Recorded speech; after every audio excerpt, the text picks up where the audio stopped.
Hey there, fellow entrepreneurs and business enthusiasts. Ever found yourself scratching your head, wondering whether to go for ODM or OEM when sourcing products from China? Well, you're not alone. This decision can make or break your product launch, so it's crucial to get it right. We are Yan Sourcing, a leading sourcing agent company who help customers source products, manage production, inspect goods, and manage shipping to make importing from China quickly and safely. Today, we're diving deep into the world of ODM and OEM to help you make the best choice for your business. First things first, let's break down what ODM and OEM actually mean.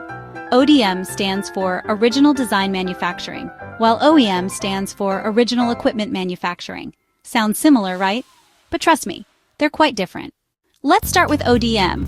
Think of ODM as a ready-made solution. It's like walking into a store and buying a pre-made cake. The design, recipe, and production are all handled by the manufacturer. You just choose the flavor you want, maybe add some custom decorations, and voila, you have your product ready to go. Now, let's talk about OEM. OEM is more like baking a cake from scratch.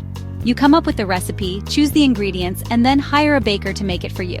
In business terms, you design the product yourself, and then find a manufacturer to produce it according to your specifications. So, which one should you choose? Well, it depends on your specific needs and circumstances. Let's dive deeper into the pros and cons of each option. Starting with ODM, one of the biggest advantages is time saving. Remember that pre-made cake analogy?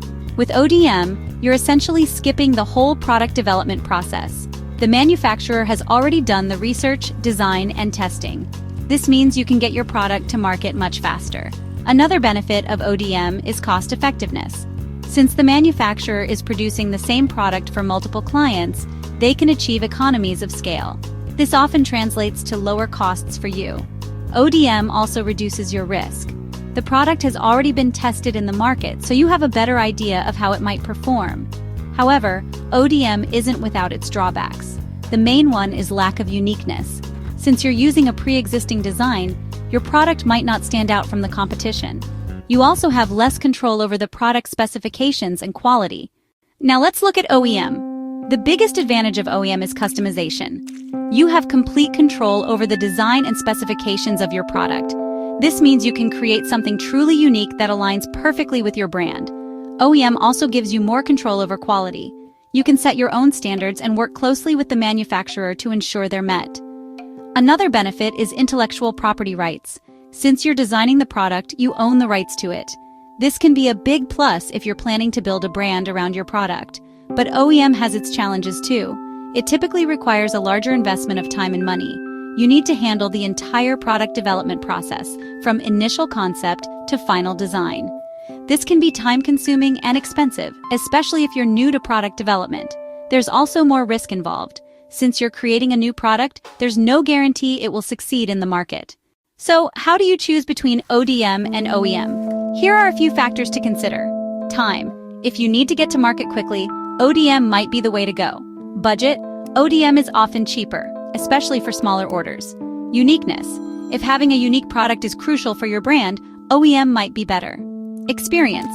If you're new to product development, ODM can be an easier starting point. Long-term goals. If you're looking to build a brand around your product, OEM gives you more control. Let's look at a real-world example. Say you want to start selling wireless earbuds. If you go the ODM route, you might find a manufacturer in China who already produces wireless earbuds. You could choose from their existing designs, maybe customize the color or packaging, and start selling quickly. This could be a good option if you're testing the market or if you're on a tight budget. On the other hand, if you go the OEM route, you design your own unique earbuds. Maybe you want them to have a special feature that sets them apart from the competition. You'd create detailed specifications, work with engineers to develop prototypes, and then find a manufacturer to produce them. This would take more time and money, but you'd end up with a truly unique product. Remember, there's no one-size-fits-all answer. The right choice depends on your specific situation and goals. Some businesses even use a combination of both approaches. They might start with ODM to test the market, then switch to OEM once they have a better understanding of what customers want.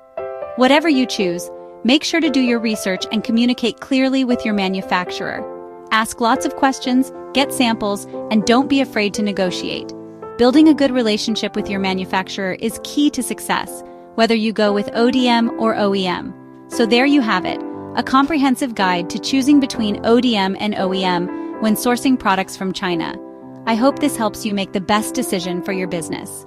If you found this video helpful, please give it a thumbs up and subscribe to our channel for more business tips and insights. And hey, I'd love to hear about your experiences with ODM and OEM. Drop a comment below and let's start a conversation. Until next time, happy sourcing.